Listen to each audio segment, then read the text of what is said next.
Hello friends, welcome to winning மகா சமையல். இன்றைக்கி நம்ம சேனலில் மரவள்ளி கிழங்குல எறா சேர்த்து ஒரு சூப்பரான பொரியல் ரெசிபி தாங்க பார்க்க போகிறோம்.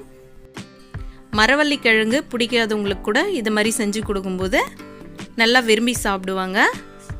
இந்த சீசனில் கிடைக்கக்கூடிய இந்த மரவள்ளி கிழங்கு எறால வச்சு எப்படி இந்த பொரியலை பண்ணுறதுன்னு பார்க்கலாங்க. வாங்க வீடியோக்குள்ளே போகலாம். மரவள்ளி கிழங்கு எறால் பொரியல் பண்ணுறதுக்கு தேவையான பொருட்களை பார்க்கலாம் வாங்க. ஃப்ரெஷ்ஷான 1/2 கிலோ மரவள்ளி கிழங்க தண்ணியில் சேர்த்து மண் இல்லாமல் நல்லா க்ளீன் பண்ணி எடுத்து வச்சுருக்கேன். இப்போ மேல் தோலெல்லாம் இது மாதிரி நீக்கிக்கலாங்க. ஒவ்வொரு கிழங்குல வந்துட்டு லைட்டாக கோடு போட்டு உரிச்சுமனாவே கிழங்கு வந்துட்டு மேல் தோல் உறிஞ்சு வந்துடுங்க. இந்த தோல் வந்து உறிஞ்சு வரல, அதனால இது மாதிரி மேல் தோலியே இது மாதிரி எடுத்து விட்டுக்கலாம்.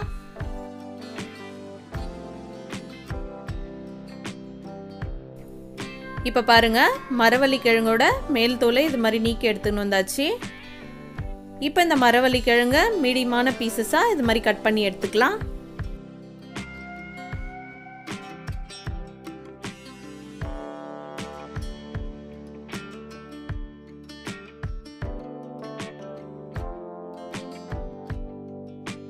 இப்போ பாருங்கள், மரவள்ளி கிழங்க ரொம்ப குட்டி பீசஸாக இல்லாமல் இது மாதிரி மீடியமான பீசஸை கட் பண்ணி எடுத்து வச்சாச்சு.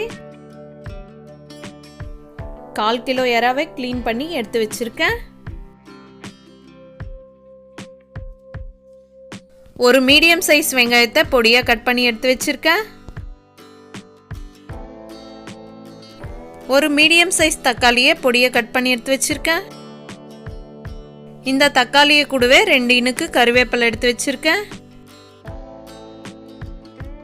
மீடியமான ஸ்பூனில் 2 டேபிள் ஸ்பூன் எண்ணெய், 1/2 டேபிள் ஸ்பூன் கடுகு எடுத்து வச்சுருக்கிறேன். கொஞ்சமாக தாளிப்புக்கு வெங்காயத்தை கட் பண்ணி வச்சுருக்கேன். மீடியமான ஸ்பூனில் 2 டேபிள் ஸ்பூன் குழம்பு மிளகாத்தூள், சின்ன டேபிள் ஸ்பூனில் 1 டேபிள் ஸ்பூன் மஞ்சள் தூள். இப்போ இந்த குக்கரில் இது மாதிரி கட் பண்ணி எடுத்து வச்சிருக்கிற மரவள்ளி கிழங்கை சேர்த்துக்கலாம்.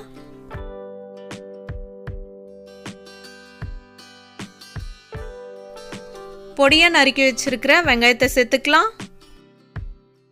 பொடியாக கட் பண்ணி வச்சிருக்கிற தக்காளி கருவேப்பிலையை சேர்த்துக்கலாம். தேவையான அளவு உப்பு சேர்த்துக்கலாங்க.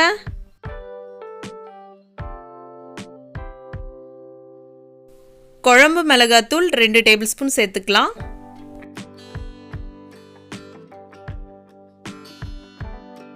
மஞ்சள் தூள் சின்ன டேபிள் ஸ்பூனில் 1 டேபிள் ஸ்பூன் சேர்த்துக்கலாம். இப்போ க்ளீன் பண்ணி எடுத்து வச்சிருக்கிற எறாவை சேர்த்துக்கலாம். இப்போ ஒரு மீடியமான டம்ளரில் 2 டம்ளர் தண்ணி சேர்த்துக்கலாம். இப்போ எல்லா இன்க்ரீடியன்ட்ஸையும் சேர்த்தாச்சுங்க. இப்போ குக்கரை மூடி மீடியமான ஃப்ளேம்லேயே 2 விசில் விட்டு எடுத்துக்கலாம். இப்போது மீடியமான ஃப்ளேமில் 2 விசில் விட்டு எடுத்தாச்சு. குக்கரில் இருக்கிற ப்ரெஷரும் இறங்கிடுச்சுங்க. இப்போ பாருங்கள், குக்கரை ஓப்பன் பண்ணி பார்க்கலாம். இப்போ இது மாதிரி நல்லா மிக்ஸ் பண்ணி விட்டுக்கலாங்க. இப்போ பாருங்கள், மரவள்ளி கிழங்கும் நல்லா வெந்து வந்திருக்கு. இப்போ குக்கரை இறக்கி பக்கத்தில் வச்சுட்டு மரவள்ளி கிழங்கு இறால் கூட்டை தாளிச்சிக்கலாம். அதுக்கு ஸ்டவ் ஆன் பண்ணி கடாய் வச்சாச்சுங்க. இப்போ கடாய் நல்லா சூடானதும் மீடியமான ஸ்பூனில் 2 டேபிள் ஸ்பூன் எண்ணெய் ஊற்றிக்கலாங்க. இப்போ எண்ணெய் நல்லா சூடாயிடுச்சுங்க. 1/2 டேபிள் ஸ்பூன் கடுகு சேர்த்துக்கலாம்.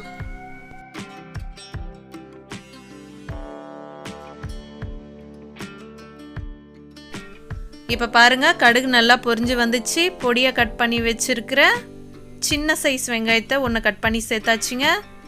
வெங்காயம் இது மாதிரி நல்லா செவந்து வந்ததும் குக்கரில் வேக வச்சு எடுத்து வச்சிருக்கிற மரவள்ளி கிழங்கு எறால இந்த தாளிப்பில் சேர்த்து நல்லா மிக்ஸ் பண்ணி விட்டுக்கலாம்.